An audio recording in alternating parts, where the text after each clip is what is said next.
Kasus jual beli bayi ini tentunya menyita perhatian publik. Bagaimana sekarang penanganan para pelaku, apa pasal yang dikenakan, apa proses yang saat ini berlangsung. Dan kita sudah tergabung dengan narasumber pada malam hari ini yaitu Wakapolrestabes Semarang, AKBP Wiwit Ari Wibisono. Pak Wiwit, selamat malam. Ya, Mbak Putri. Pak Wiwit, terima kasih atas waktu Anda. Pak, bisakah berikan gambaran kepada kami atau ceritakan kepada kami kembali sebenarnya bagaimana kronologi ibu ini kemudian mengadu ke polisi dan mengatakan sudah menjual bayinya. Ini agak tidak masuk di akal sebenarnya.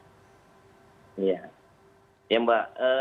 Jadi sang ibu ini dia punya anak umur 14 hari. Anaknya tuh bayi 14 hari karena si ibu ini terlilit hutang. Karena pekerjaannya dia itu selain ibu rumah tangga, dia juga menjalankan sebuah arisan.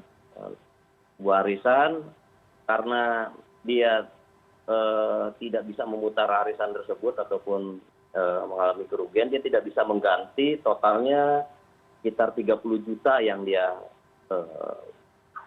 tidak bisa ganti. Sehingga dia mengambil keputusan untuk menjual bayinya melalui iklan di Facebooknya. Lalu disambutlah oleh AP, inisial AP di Facebook tersebut untuk bisa membeli bayi tersebut. Namun alasan dari pembelian bayi tersebut adalah untuk diadopsi karena si AP ini tidak memiliki anak, sudah lama tidak memiliki anak, umurnya 39 tahun. Lalu janjianlah mereka di Semarang. Dari Bekasi, rumahnya tersangka ibu dari bayi ini adalah di Bekasi. Berangkatlah ke Semarang, janjian di salah satu hotel di Semarang, di daerah Tugu.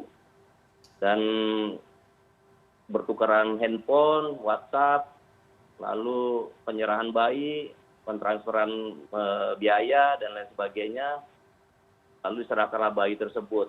Dan ketika dia pulang, si ibu ini pulang, suaminya selalu menanyakan bayinya mana.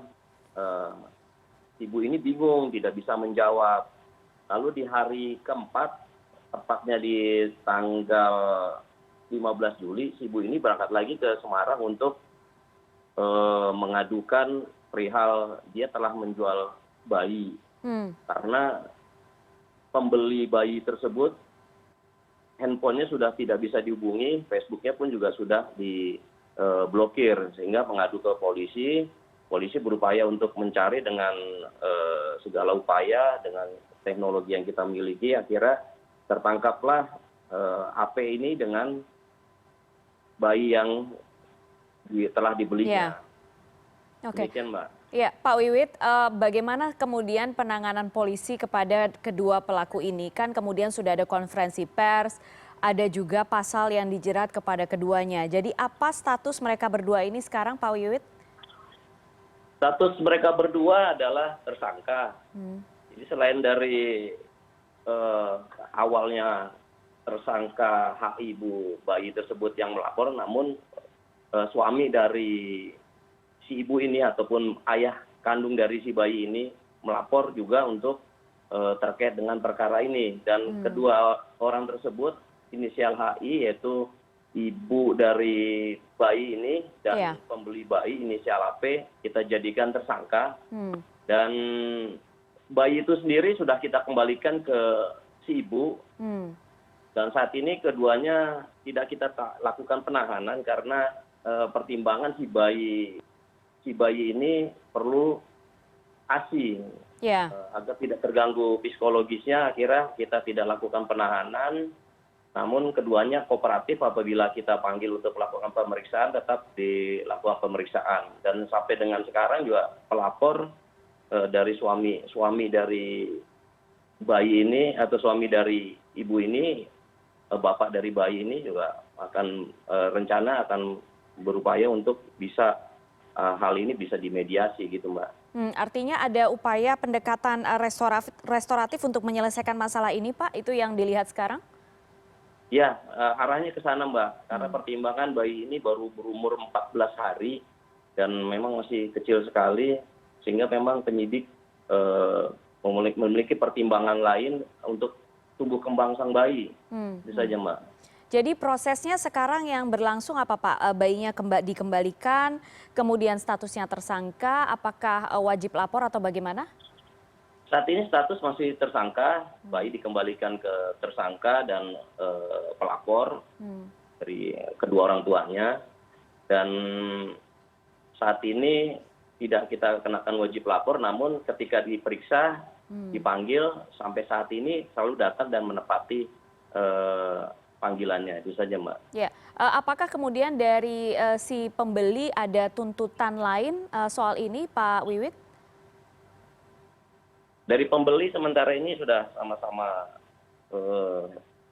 mengakui bahwa salah untuk melakukan hal tersebut, dan upaya-upaya mediasi ini yang sedang kita jalani, terutama ya dari pelapor tersebut dan dari kedua belah pihak, agar memang goalnya ini adalah di bayi tersebut jangan sampai tumbuh kembangnya terganggu. Ya. Itu saja, Mbak. 1, tumbuh kembang tidak terganggu. 2, betul-betul tidak ada pindah tangan atas nama jual beli gitu ya Pak ya? Ya, nggak ada. Jadi memang si ibu ini memang ketika setelah menjual bayi, dia pun sadar dan punya itikat baik, datang ke kantor polisi bahwa melaporkan saya sudah menjual bayi, Pak, gitu. Yeah. Anak saya sendiri, dan menyesali perbuatan itu dan berupaya untuk mencari juga di sana. Memang unsur untuk benar-benar menjual dan membeli, dan pembeli ini juga dia nyatanya ingin adopsi saja karena terkait dengan dia sudah tidak punya anak, Mbak. Iya. Itu saja. Baik. Jadi pendekatan restoratif akan dikenakan kepada 2 pelaku ini dan akan dilakukan dialog atau pendekatan ini dalam waktu dekat. Kira-kira bisa tuntas kapan ini, Pak Wiwit? Ya, dalam waktu dekat kita upayakan dituntaskan agar kedua belah pihak dan semuanya bisa tercapai win-win solusinya di sana, Mbak. Baik. Terima kasih. Pak Wiwit, terima kasih sekali lagi sudah bergabung malam hari ini di CNN Indonesia. Wakapolrestabes Semarang AKBP Wiwit Ari Wibisono. Sehat selalu, Pak. Terima kasih. Sama.